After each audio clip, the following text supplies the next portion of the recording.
When my daughter got married, I kept a secret to myself. I had inherited $9 million from her grandfather, my father. I am grateful now that I stayed quiet, because not long after the wedding, her husband showed up at my door with a notary in tow, demanding access to everything he believed I had. He had no idea who he was dealing with. I remember smiling calmly and saying one sentence that drained the color from their faces and made their hands visibly shake. But all of that came later. I was standing in the center of my living room while icy air slipped through the old window frames of our small house on the west side of Cedar Falls. It was early February 2025, and the argument hit me out of nowhere, sudden and violent like a winter squall. My daughter, Madison, stood across from me, her eyes blazing. She crushed a sample wedding invitation in her fist, the thick cream-colored paper wrinkling under the pressure. "Dad, I am marrying Ryan whether you like it or not," she yelled, her voice sharp but unsteady. I paced back and forth on the faded rug, my hands curled tight at my sides. How did we end up here? Just a few weeks earlier, during an uncomfortable family dinner, Ryan had mocked my old civil engineering career, calling it charming, with a crooked grin that made my jaw tighten. I had swallowed my anger then, for Madison's sake. But now I could not stay silent. "Maddie, listen to me," I said, stopping in front of her. "He is arrogant and self-absorbed. I see how he treats people. I saw that message he sent you last month, brushing off your ideas like they were adorable little thoughts. That is not respect. That man is not right for you." She flung the invitation onto the coffee table. It slid across the surface and knocked over a framed photo of the three of us, me, Madison, and her mother, taken years ago when life felt simpler.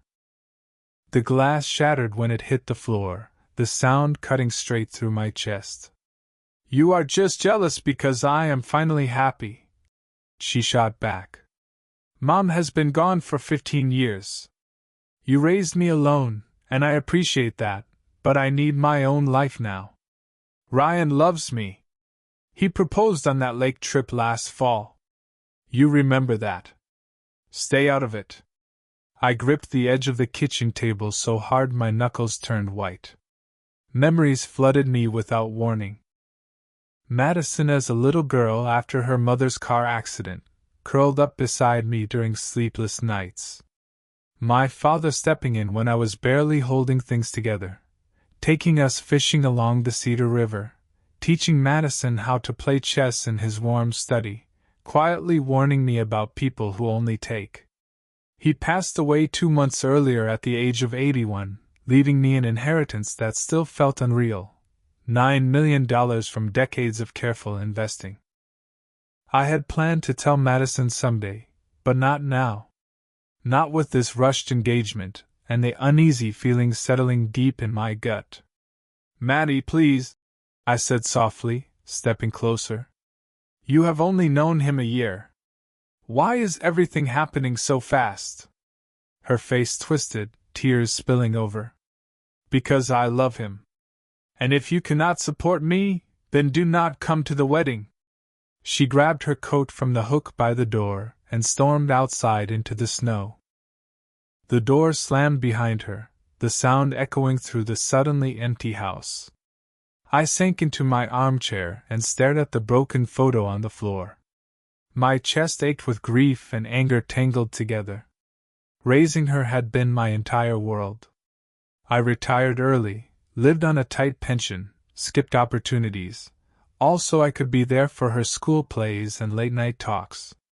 My father had helped when things got hard, always reminding me, "Protect your family, Daniel. Blood comes before everything." And now there was Ryan, with his flashy real estate job, and his mother, Lauren, who walked through my home like it barely met her standards. I picked up the photo and brushed glass shards from the frame. Maybe I was wrong.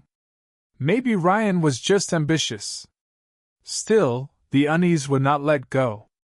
The inheritance documents sat untouched in my desk drawer. I had not mentioned them to anyone, and I was relieved I had not. If Ryan knew, I was certain things would look very different. For Madison's sake, I would keep it quiet. As the night dragged on, the furnace groaned against the Minnesota cold. I paced until exhaustion set in, then reached for my phone. It felt heavy as I dialed Madison's number. She answered after a few rings. "Dad, it is late." "I know," I said, leaning against the wall lined with family photos. "I cannot sleep." I took a breath. "I am sorry I overreacted. If Ryan makes you happy, I will be there. I promise." There was a pause, then she sighed. "Really? Dad, thank you. I did not want to hurt you. Everything just feels right, even if it is fast." We talked for a while. Her excitement spilled through the phone as she described the venue, a renovated mill downtown overlooking the river just beginning to thaw. I kept my voice warm even though doubt lingered after we hung up. I walked into my study, opened the desk drawer, and stared at the envelope from the attorney. It listed my father's estate and the $9 million figure in clean black ink. I sealed it inside a lockbox and shoved it deep into the closet. The following weeks passed in a blur. By March, the snow gave way to slush and gray sidewalks. I visited my father's grave on the edge of town, kneeling beside the stone while cold wind rattled bare branches. "You would know what to do," I whispered. "You always did." I remembered him telling me to be careful, to stay quiet, to protect my child.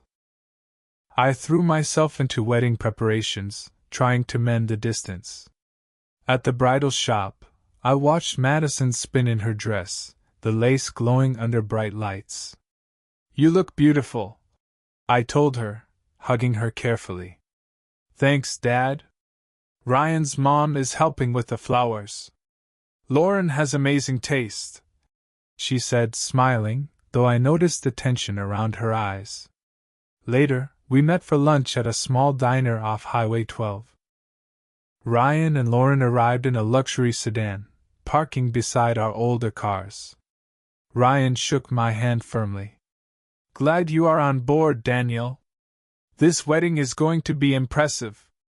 Lauren adjusted her designer scarf and smiled tightly. "We are making sure everything is perfect. Madison deserves the very best." Her tone made it clear she believed we needed guidance. We talked over lunch, polite on the surface, but the tension never fully left the table. At one point during a planning meeting, I overheard Lauren lean toward Ryan and murmur under her breath, "Make sure the prenuptial agreement covers absolutely everything, just in case."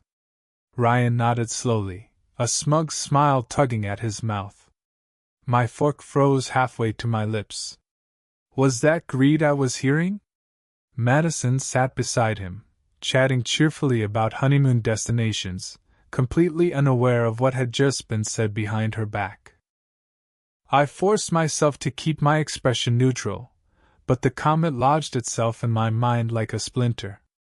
Later that afternoon, alone in my car on the drive home, I gripped the steering wheel harder than necessary.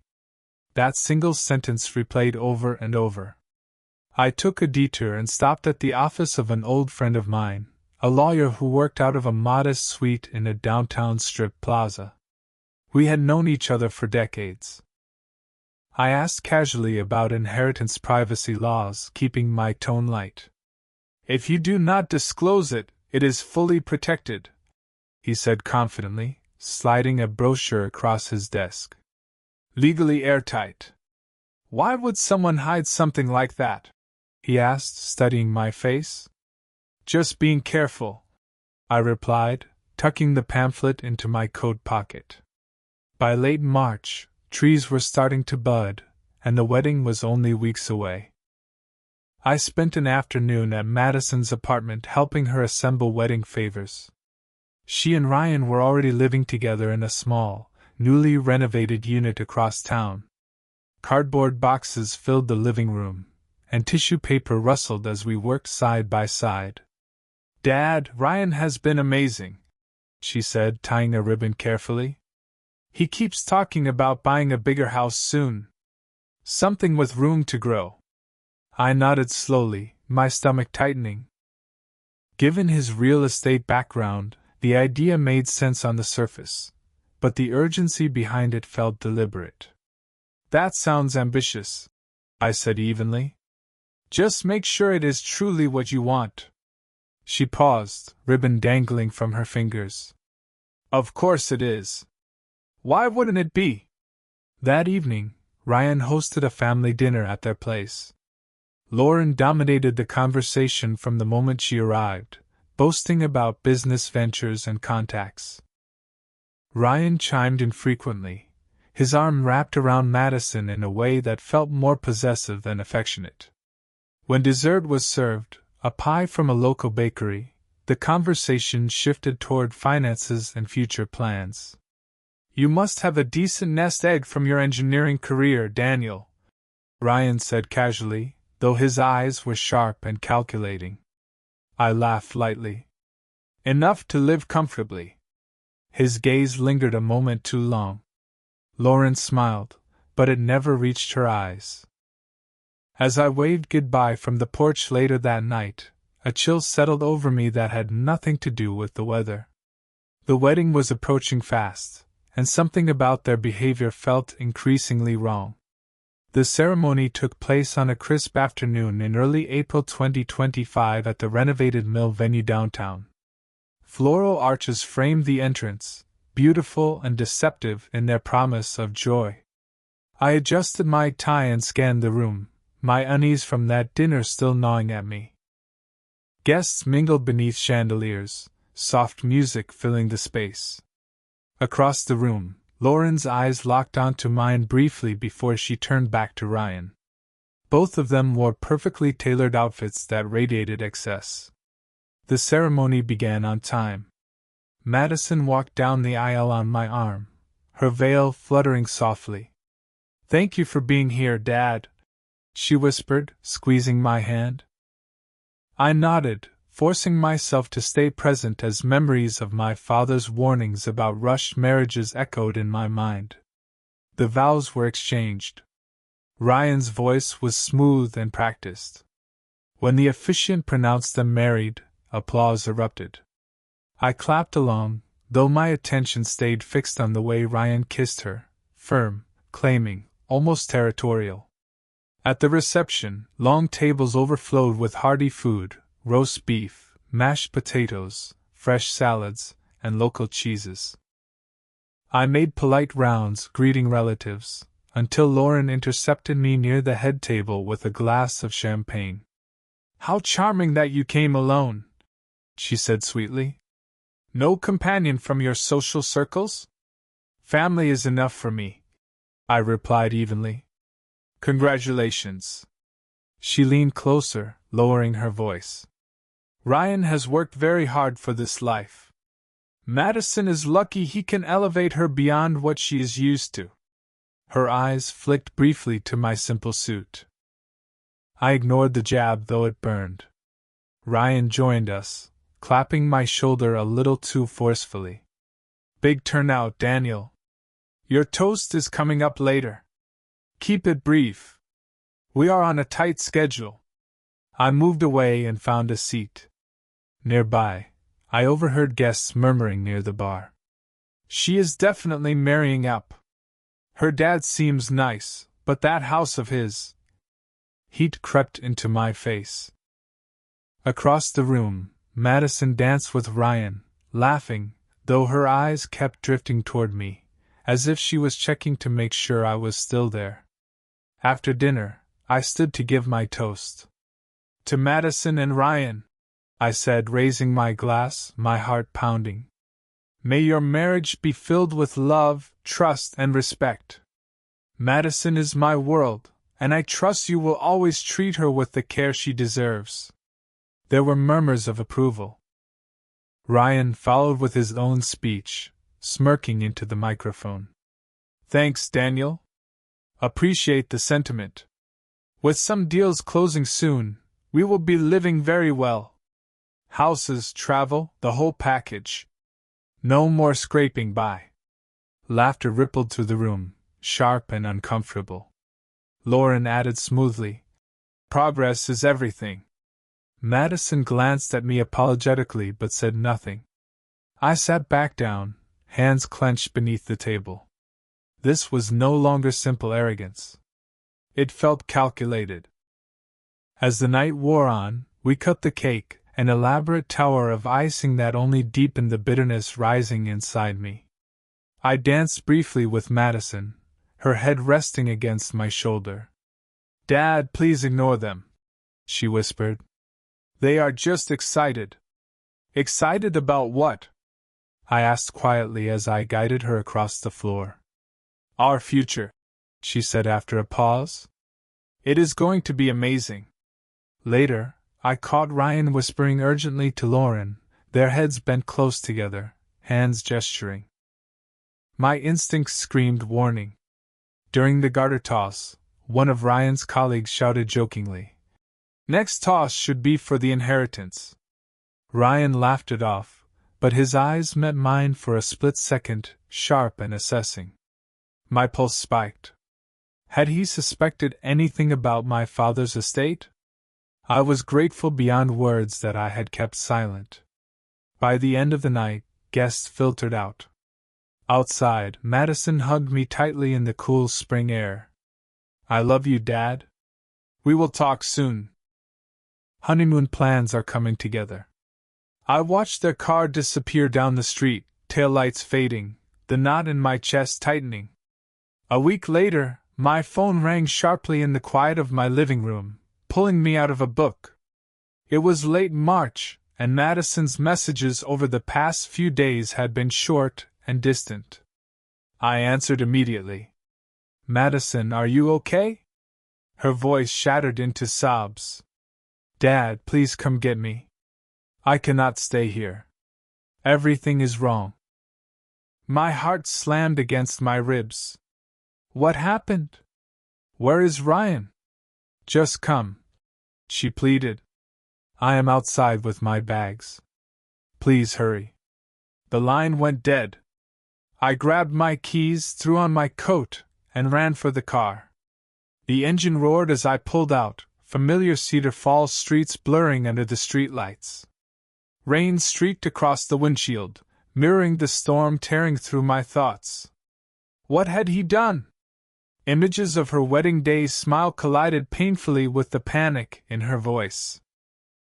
I had sensed something was wrong when her replies grew distant, but she had brushed off every concern. Now, whatever she had walked into was finally coming apart. About 15 minutes later, I turned onto their street in an upscale subdivision on the north end of town. My headlights cut through the light drizzle, reflecting off manicured lawns and quiet driveways. Madison was standing on the porch with 2 suitcases beside her. Her hair was plastered to her face, her shoulders trembling. There were no lights on inside the house. The place looked hollow and abandoned. I jumped out of the car, rain soaking through my jacket as I rushed toward her. "Maddie, get in the car," I said firmly. "We will grab your bags." She collapsed into my arms, burying her face against my shoulder. "Dad, thank you," she whispered through sobs. "They are not home. He and his mother are probably out together, celebrating whatever plan they cooked up." I loaded the suitcases into the trunk, each dull thud strengthening my resolve. When she slid into the passenger seat, I shut her door gently and walked around to my side. "Tell me what happened," I said once I started the engine. "Did he hurt you?" She wiped her cheeks with her sleeve and shook her head. "Not physically. But it is bad. Please just drive. I need to get away from that house." I pulled away slowly as the windshield wipers moved in steady arcs. The polished neighborhood faded behind us, replaced by darker, quieter roads leading back toward my place. "Start from the beginning," I said calmly. Whatever this is, we will deal with it together. She took a shaky breath, gripping the door handle tightly. After the wedding, the honeymoon plans fell apart. He said work was too busy. We argued about it. Then yesterday, I found papers in his desk. Divorce papers, Dad. Already drawn up. And I found messages on his phone to another woman. This has been planned. My hands tightened on the steering wheel, anger flaring hot and sudden, but I kept my voice steady. Divorce papers already? I said quietly. And cheating. She nodded, tears spilling freely now. It gets worse. I overheard him on a call with Lauren. They were talking about securing assets. My chest tightened. Memories of my father's careful warnings surfaced again. Dad, she continued hesitantly, was he talking about something Grandpa left? You never talked about a will. I shook my head, keeping my eyes on the road. There is nothing you need to worry about right now. Let us focus on getting you safe and away from him first. She swallowed hard. It felt like they expected money from you or from Grandpa. When I confronted Ryan, he laughed. He said I was naive. He actually said marrying me was a step up, but not worth it anymore. That admission hit harder than I expected. This was not just betrayal. It was calculated from the beginning. I handed her a tissue from the glove compartment. Our fingers brushed briefly. Why now? I asked. What changed? She dabbed her eyes, her voice shaking. I do not know everything yet, but he kept asking about your finances. He kept probing.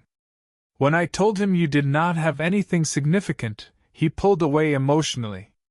Dad, I ignored all your warnings. I am so sorry.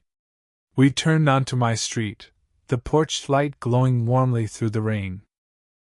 She stared out the window for a moment instead of answering when I pulled closer to the driveway. There is more, she said quietly. He told me, if I leave quietly, there does not have to be a scene. Then he said something about going after property. Maybe the house.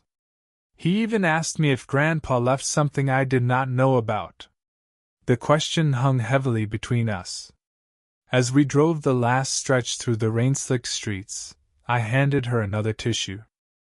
Take your time, I said gently. But tell me everything. We cannot fix this if I do not understand it fully. She pressed the tissue to her face, the thin paper clinging to her damp skin. It started right after the wedding, she continued. We never even went on the honeymoon he promised. Then yesterday, I left work early because I felt sick to my stomach. His car was in the driveway, but the house was too quiet. I walked in and heard voices coming from the bedroom. Not just his. Hers. A woman from his office. She shuddered. I froze in the hallway.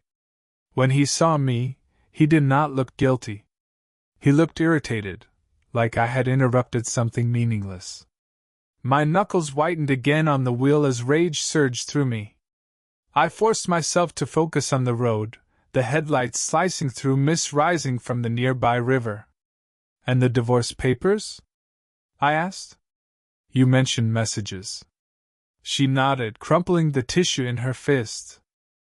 When I confronted him, he shoved the papers toward me and told me to sign them fast. No drama. But before that, I grabbed his phone. There were texts going back months. Messages to her, and messages to his mother. They were talking about assets and how to lock down family money. He kept asking about Grandpa's estate, asking if you were hiding something. She looked at me, her eyes full of regret. I told him there was nothing, and he laughed. Said I was blind? Dad, I should have listened to you from the beginning. At that dinner, when you warned me, I defended him. But I saw the red flags. I just chose to ignore them. She took a shaky breath. Before the wedding, I even saw a message where he joked with a friend about marrying into money. I told myself it was just humor.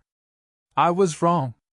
I had told myself the warning signs were harmless, easy to explain away. Now the truth hit me like a physical blow. This was not just infidelity. It was a deliberate pursuit of money, a calculated search for an inheritance I had intentionally buried out of sight. I glanced over at Madison and saw the little girl I had raised reflected in her exhausted eyes. Memories surged without warning. Standing at my father's grave weeks earlier, promising I would protect her the way he had protected us. His steady hand on my shoulder during those hard years after her mother died. The nights when we barely scraped by, and he never once complained. "This is not your fault," I said firmly. "Ryan deceived you. We will handle this. Lawyers, paperwork, whatever it takes. You are safe now." She slipped her wedding ring off slowly and dropped it into the cup holder. The soft clink sounded final. "I feel so stupid," she whispered. "I rushed into everything. For independence? For love? None of it was real." Rain streaked across the windshield as we turned onto my street. I pulled into the driveway and shut off the engine. "Come inside," I said. "We will get you settled, then we will talk through everything." As she reached for her bag, a low rumble cut through the rain. Not thunder. Headlights suddenly flared behind us, slicing through the downpour like an accusation. A car screeched to a stop at the curb.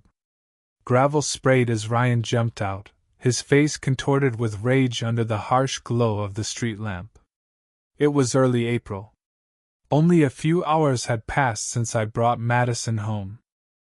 She had sat at the kitchen table sipping tea, breaking down as she revealed more details, then fell into a restless sleep on the couch while I paced the house, my resolve hardening with every step.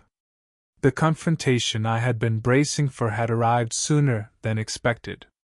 I stepped into the yard, the cold night air biting into my skin, positioning myself squarely between him and my house. "Ryan, turn around and leave," I said evenly. "She is not going anywhere with you." He slammed his car door and charged forward, fists clenched. "Where is she?" he shouted. "Madison, get out here. This is not over." His voice echoed through the neighborhood. Porch lights flicked on one by one. I crossed my arms and held my ground. "She is inside and safe. You cheated on her, planned to discard her, and now you are finished. Leave my property now or I will call the police." He laughed bitterly and stopped inches away from me, rain dripping from his hair. "Safe from what? Her own choices?" he sneered. "She agreed to this marriage. And you, hiding whatever scraps you have. My mother knows people. We will drag this out and take what is ours. You think you are protecting her, but you are just delaying the inevitable." His taunt sparked a flash of memory, his smug wedding toast, his talk of progress, Lauren's approving nods. They had underestimated me then, and they were doing it again now. "Threats will not work," I said coldly. "Leave. Now. Madison wants nothing from you except freedom." Through the window, I saw Madison peeking out from behind the curtain, her hand trembling. Ryan followed my gaze, his expression softening into something false and manipulative. "Maddie, come on," he called. "We can talk. Your dad is putting ideas in your head." She did not move. I stepped forward, my voice low and unwavering. "She is done talking. Go." He lingered a moment longer, then sneered. "Fine. But I know more than you think about that old man's money. My mother is already looking into it. You will regret this." He spun around, yanked open his car door, and sped off, taillights vanishing into the rain. I stood there for a moment, breathing slowly as the yard fell silent again except for the steady patter of rain. Inside, I locked the door and turned to Madison, who stood in the hallway hugging herself. "He is gone," I said. "We will deal with the divorce papers. First thing tomorrow, we talk to a lawyer." She nodded and sank into a chair at the kitchen table, opening the folder she had brought with her. "Okay," she said quietly. "But Dad, what if he really knows something about the inheritance? We need a plan." Morning light filtered through the kitchen blinds, casting pale stripes across the table where we sat with steaming cups of coffee. The house still felt tense after the night before. Madison stirred her coffee absent-mindedly, her eyes swollen from lack of sleep. "We cannot wait," she said. "The papers he gave me are already drafted. He expects me to file." I nodded and set my mug down carefully. "You are right. We gather everything today. Marriage certificate, identification, any shared accounts. Then we go see my lawyer downtown. He is an old friend and reliable." We moved through the house with purpose. I opened the hall closet and pulled out a box of important documents, brushing past her birth certificate and old family photos. Madison laid papers out on the table. Her driver's license, the marriage license signed only weeks earlier, now nothing more than a bitter reminder. She paused over a photo from the reception. Her in her gown, Ryan grinning beside her. Her hand shook slightly before she slid it into the folder. "I cannot believe how blind I was," she said. "But that is over now." We gathered everything and headed out. The car doors closed with solid thuds as I started the engine and eased into traffic along the river bluffs. Budding trees blurred past the windows. "What if he fights dirty?" she asked quietly. "He texted again last night. Still talking about assets. Still assuming we have nothing." "We will handle it when it comes," I replied, merging onto the main road. The steady hum of tires reminded me of drives with my father, his calm voice always warning me not to rush decisions. Ryan's wedding speech replayed in my mind, his confidence fueled by ambition I had underestimated. We pulled into the parking lot of my lawyer's office, a modest building downtown filled with ordinary sedans like ours. Inside, the waiting area smelled faintly of coffee and old paper. My friend Jim, balding with wire-rimmed glasses and folders stacked everywhere, stood as we entered his office. "Daniel, Madison," he said, shaking our hands. "This is a rough situation, but we will sort it out. Sit down." We sat down in the worn leather chairs across from Jim's desk and spread the documents out between us. Jim adjusted his glasses and flipped through the papers slowly, his pen tapping in a steady rhythm that filled the room. "Based on what you have described," he said calmly, "we have clear grounds for divorce. Infidelity is documented. These messages are solid evidence. That helps a lot." He looked up at Madison. "We will file for dissolution today. We will aim for an uncontested process, but given what I am hearing, we should prepare for resistance." Madison leaned forward, her voice steady despite everything she had been through. "He cheated. He lied about the entire marriage. I want out clean. No games. No alimony tricks." Jim nodded approvingly and pulled a stack of forms from a drawer. "That is the right approach. Sign here. Initial there. We will file immediately. The court will set a hearing in a few weeks." As we worked through the paperwork, my phone began vibrating loudly on the edge of the desk. Eric's name lit up the screen. Madison stiffened, her shoulders drawing tight. "Answer it," she said quietly. "Put it on speaker. Let him talk." I accepted the call and set the phone down between us. "What do you want, Eric?" I asked evenly. His voice came through sharp and poisonous. You think you are clever filing already? My mother heard about it from someone we know. Madison running straight to a lawyer. Listen to me, old man. Shut this down.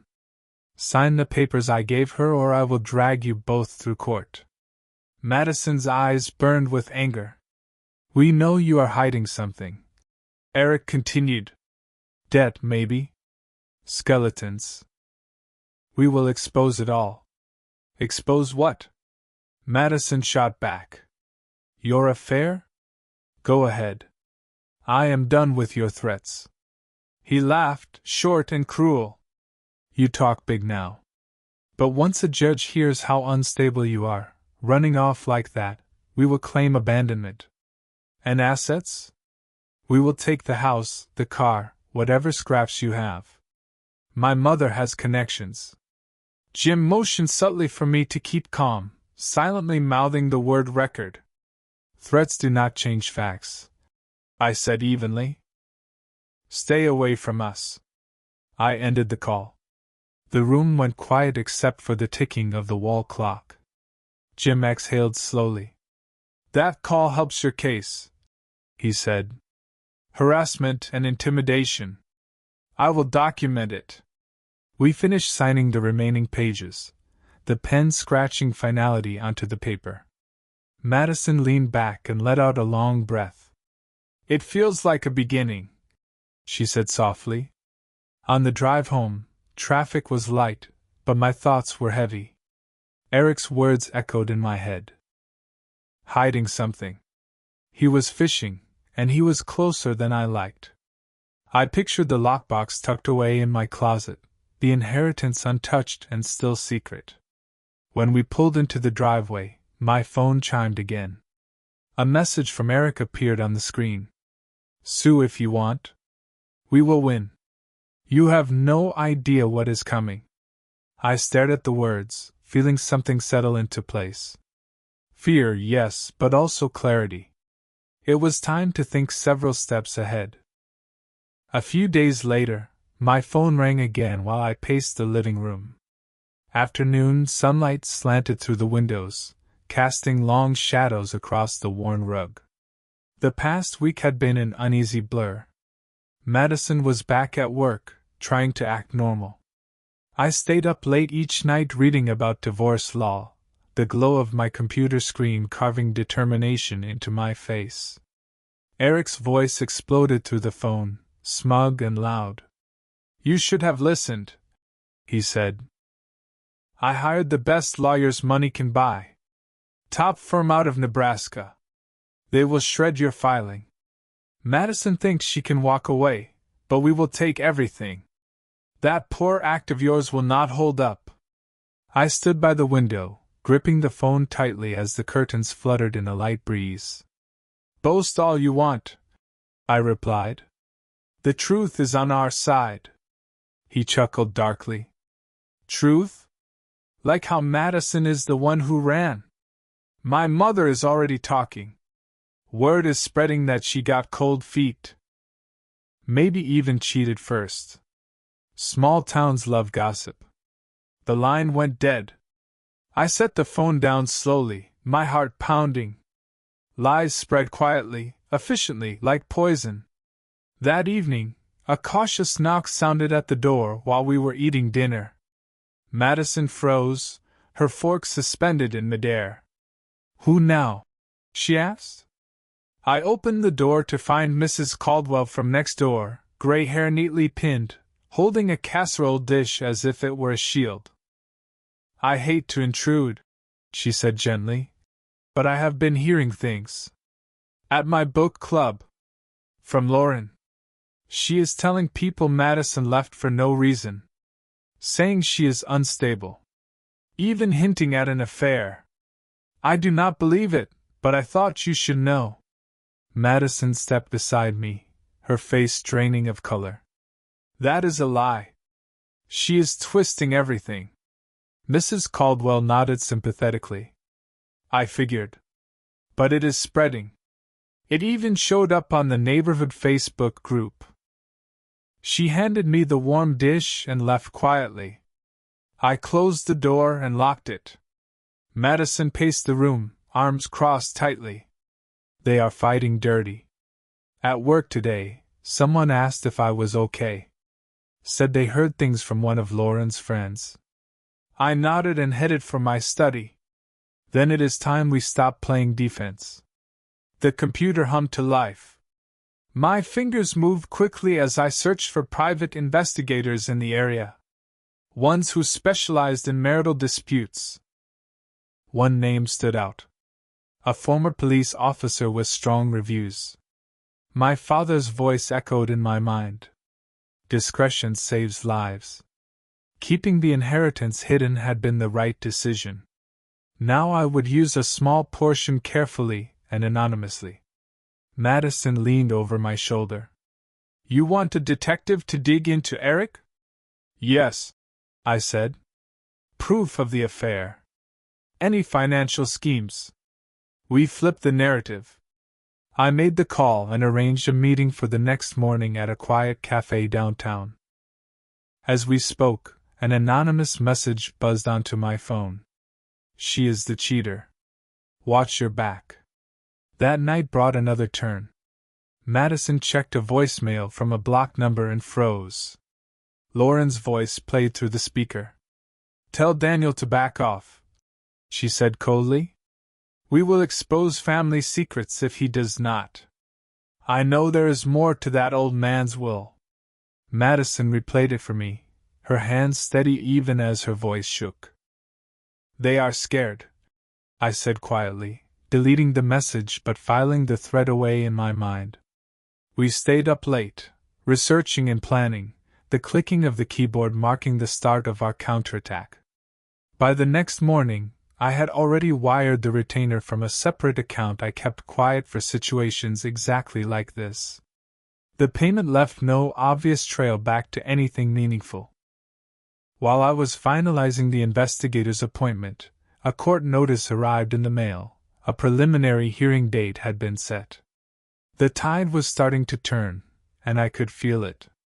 It was late May 2025 when I found myself sitting in the dim light of my study in Cedar Falls, staring at that notice like it was a countdown timer. The paper was creased from where I had gripped it too tightly. The hearing was scheduled for the following month, and the date seemed to amplify every shadow in the room. I set the notice down beside the lockbox I had pulled from the back of my closet. The metal felt cold under my fingertips. Inside were the inheritance documents, $9 million, my father's legacy, hidden away like a reserve I had been refusing to touch. Looking at the numbers, I felt my hesitation finally harden into resolve. If Ryan and Lauren were going to wage war with threats, rumors, and forged paperwork, then I was going to respond with precision. Secrecy had protected us so far. Now it was going to protect us in a more active way.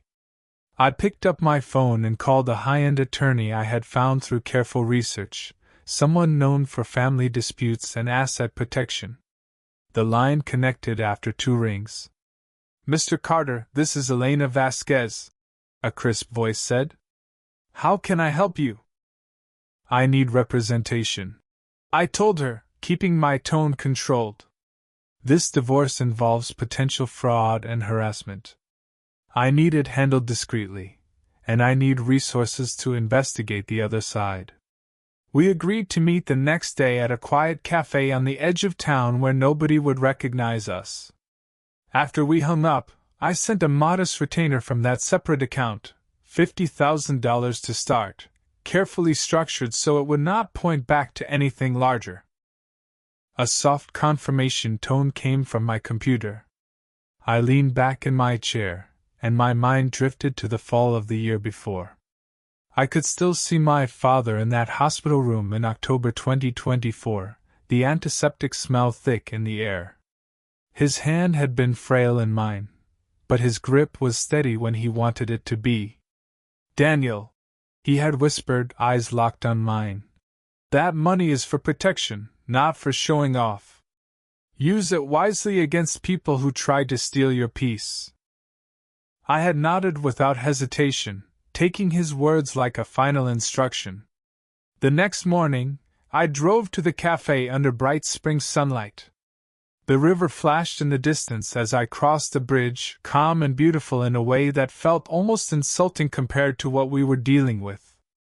Wildflowers dotted the roadside like nothing was wrong. Elena was already waiting in a corner booth, her hair pulled back, a tablet open in front of her. We shook hands, and I slid a folder across the table with the initial filings, call logs, and screenshots. Ryan is demanding assets he assumes we do not have, I told her. But there is more than that. He and his mother are spreading rumors, making threats, and trying to intimidate my daughter into signing. Elena scanned the pages and nodded slowly. You are handling this correctly. I also know an investigator who is excellent.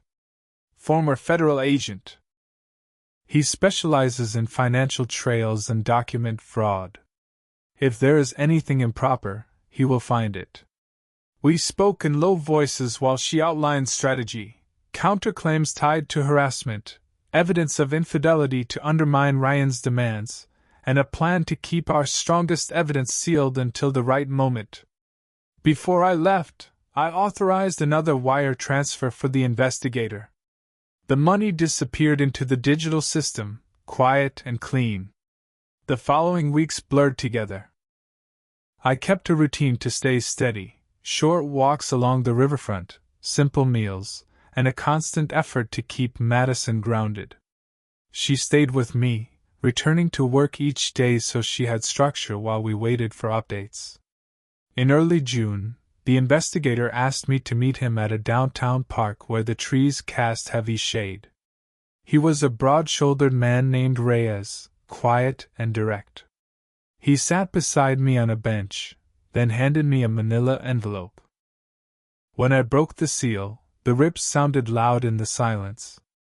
Inside were photographs, timestamps, and printed records. Ryan meeting with questionable notaries.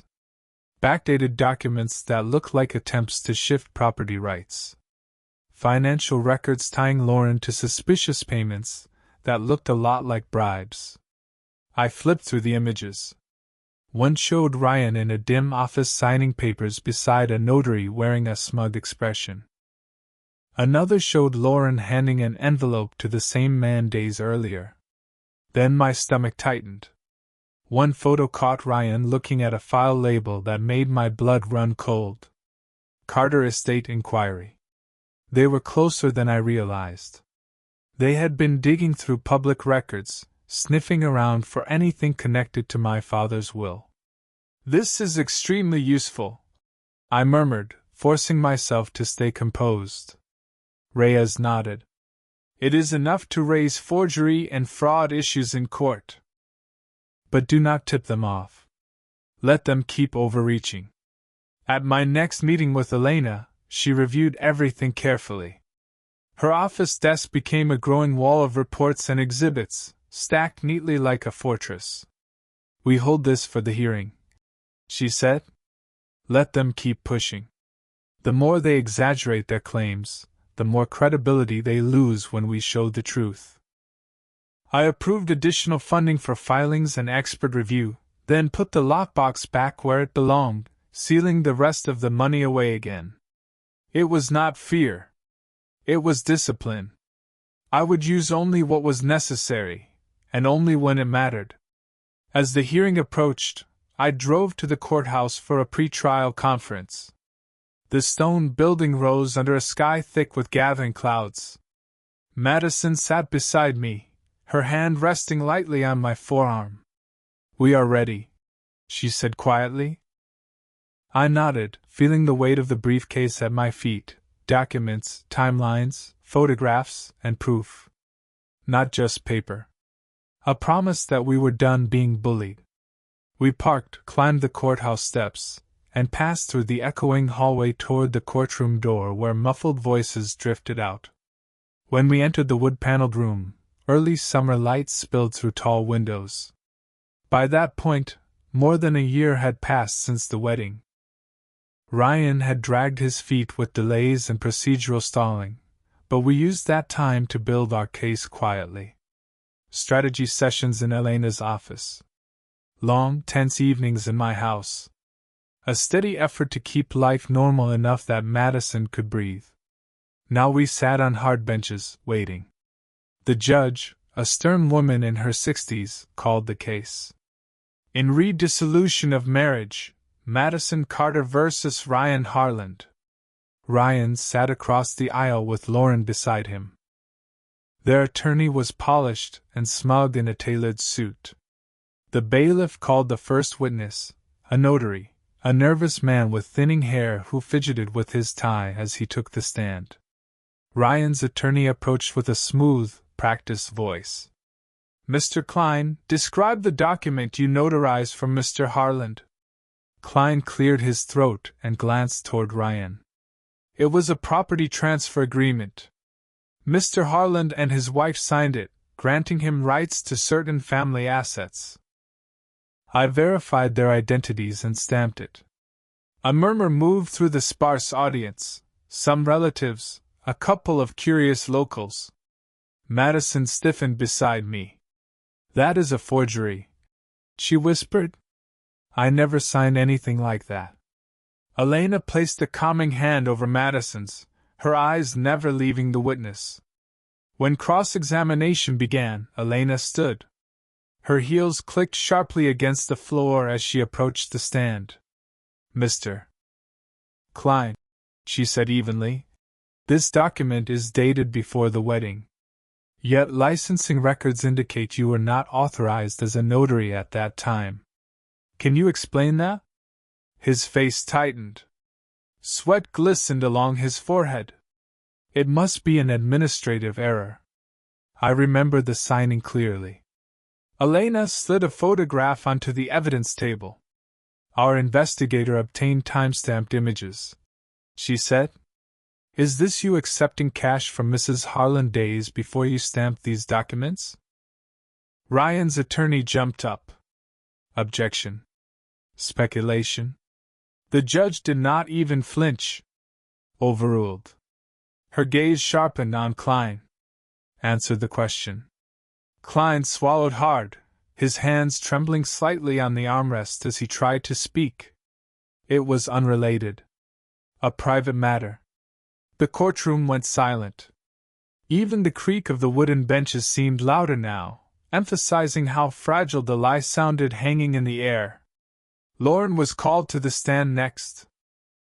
She sat rigidly upright, her posture stiff, her voice coated in practiced superiority. "Madison was unstable from the very beginning," she said coolly. "She left without warning and then began spreading false stories about my son. As for the transfer agreement, she agreed to it verbally. We only formalized it for protection." Elena rose immediately. "Protection from what?" she asked sharply. "From your son's infidelity?" She approached the bench and handed over printed messages. The paper rustled as the judge reviewed them, her expression tightening with each page. During a brief recess, Ryan leaned forward across the aisle, his voice low and venomous. "Give it up, Daniel. We will take everything. The house. Whatever savings you have. It is her word against ours." I met his stare without blinking. Words collapse when the truth shows up. My mind flashed to the investigator's reports. The bribes traced back to Lauren's accounts. Ryan's affairs mapped out in meticulous detail. When court resumed, their attorney called a character witness, a co-worker of Ryan's who painted Madison as reckless and impulsive. "She left without reason," the man said smugly. "Probably hiding something herself." Madison squeezed my hand, her grip steady. I felt her strength, not weakness. Elena dismantled the testimony calmly. "You witnessed this behavior personally?" she asked. "Or did you hear it directly from Mr. Harland?" The witness faltered. Then came the moment that shifted everything. The notary, Klein, was recalled to the stand. Under cross-examination, his confidence cracked. Elena reached into her folder and presented a recording obtained legally by our investigator. In the audio, Klein admitted to forging Madison's signature in exchange for payment. Objections erupted from Ryan's legal team, claiming coercion. The judge listened, then ruled decisively. Admitted. Klein sat frozen, unable to speak.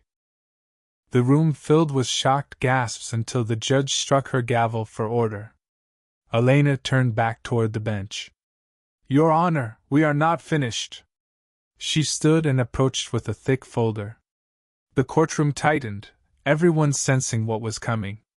It was late May, sunlight filtering through the tall windows of the Cedar Falls courthouse as Elena held the evidence like a declaration.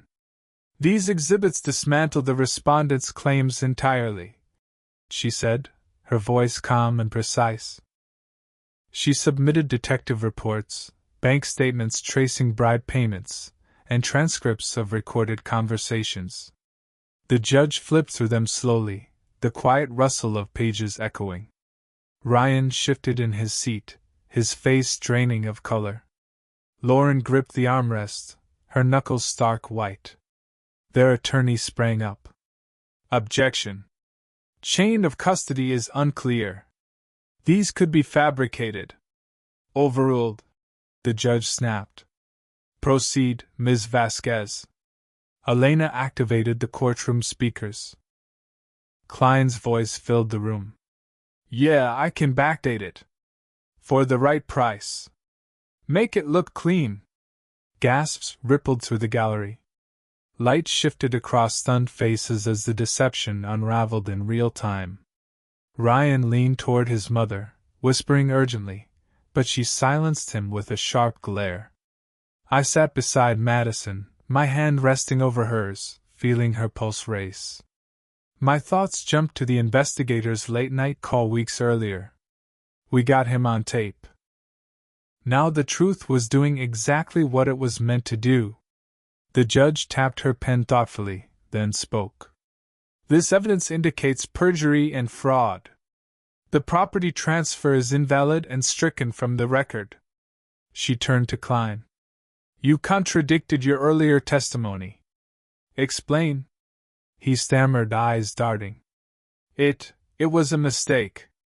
They pressured me. Protests erupted from Ryan's table. This is entrapment, their lawyer shouted. We demand a mistrial. Denied. The judge replied firmly, striking the gavel once. Furthermore, this court refers the matter to the district attorney for criminal review regarding forgery and bribery involving Mr. Harland, Mrs. Harland, and Mr. Klein. Lauren shot to her feet, her composure cracking. You cannot do this, she hissed. We had reasons. We were protecting ourselves from instability. Elena responded instantly. From greed, Your Honor. Financial records show premeditation. Emails discussing asset acquisition dated before the wedding. She submitted more exhibits. Then the final blow landed. Another audio clip played. Lauren's voice, unmistakable. Once we secure the inheritance through marriage, we will flip it. The courtroom erupted in murmurs. Ryan collapsed forward, burying his face in his hands. That is out of context, he muttered weakly. The judge reviewed the materials in silence. The clock ticked loudly in the stillness. Finally, she spoke. Divorce granted to petitioner. No asset division awarded to respondent. Court costs assigned to Mr. Harland. Bailiff, escort Mr. Klein for questioning. The notary stood shakily as security approached, handcuffs clicking softly. As the session adjourned, Madison and I exchanged a look. Her eyes glistened with relief and validation. Mine held something quieter, heavier, and deeply earned. We gathered our things and stepped into the hallway, the echo of the gavel fading behind us. Madison squeezed my arm, gratitude flowing without words. Outside, we descended the courthouse steps into the late May sunlight. The warmth wrapped around us, gentle and real, like release after a long, brutal storm. Madison paused at the bottom of the courthouse steps and turned to me, taking a slow, steady breath. "Dad," she said quietly, "I do not understand how we paid for Elena or that investigator. You must have drained everything you had. Let me pay you back somehow." I gave her a small smile and gently guided her toward the car parked across the street. "There is no need for that," I said. "There is more you need to know." We got into the car, and I started the engine. As we pulled onto the road, familiar streets passed by, trees in full bloom lining the sidewalks. The peaceful scenery felt almost unreal compared to the storm we had just survived. The drive home was quiet. She stared out the window, lost in thought, while I kept my eyes forward, finally feeling the weight begin to lift. Once inside the house, we settled into the living room. The late afternoon light filtered through the curtains, casting warm gold tones across the furniture. I stood and walked toward my study. "Madison," I said gently, "sit down. It is time you knew the rest." She perched on the edge of the couch, concern etched across her face. "Knew what?" "You have already done more than anyone ever could. You raised me alone. You stood up to them. You saved me." I opened the lockbox with a quiet click and removed a thick envelope. "Your grandfather left us secure," I said, placing it on the coffee table. $9 million. He built it over decades through investments. He passed at the end of 2023. Her eyes widened, and her hands flew to her mouth. $9 million? She whispered. "Dad, why would you keep that secret?" We struggled. The house. The bills. I sat beside her and spread the papers out carefully, the faint crackle filling the room. "For protection," I said. "Your grandfather warned me. He told me people would come sniffing the moment they sensed it. I promised him I would be careful." Images flooded back to me. That hospital room. His voice weak but unyielding. The fishing trips. The quiet lessons about watching people closely. "When Ryan started asking questions," I continued, "when he made those comments about money and futures, I knew hiding it was the only thing keeping you safe." She traced the numbers with trembling fingers, tears spilling over. "All that time," she said softly, "you let them think we had nothing. You took their insults. For me. Always for you," I replied, pulling her into a hug.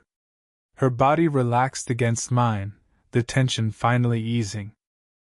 I thought of my father's den, the sound of chess pieces clicking against the board as he told stories about smart deals and quiet patience. He had built that fortune without flash, only purpose. As Madison flipped through the documents, she paused. "There is a note," she said. She read it aloud, her voice breaking. "Daniel, tell Madison when it is safe. This is a legacy of strength, not just money." She laughed through tears. "He knew," she said. "All those stories he told me about spotting fake people. It all makes sense now." We spent the rest of the evening talking, sipping tea as steam curled upward like burdens finally released. We shared memories, good and painful, letting the silence feel comfortable again. "What happens now?" she asked eventually, her voice lighter, hopeful. "With this, we can start fresh. Maybe take a trip. Somewhere peaceful. Like those lakes Grandpa loved." I nodded and reached for old photo albums on the shelf. Pictures spilled across the table. The three of us smiling in better times. Proof that we had endured. As we turned the pages together, the future unfolded quietly before us, grounded not in money, but in loyalty, resilience, and the unbreakable bond that had carried us through everything.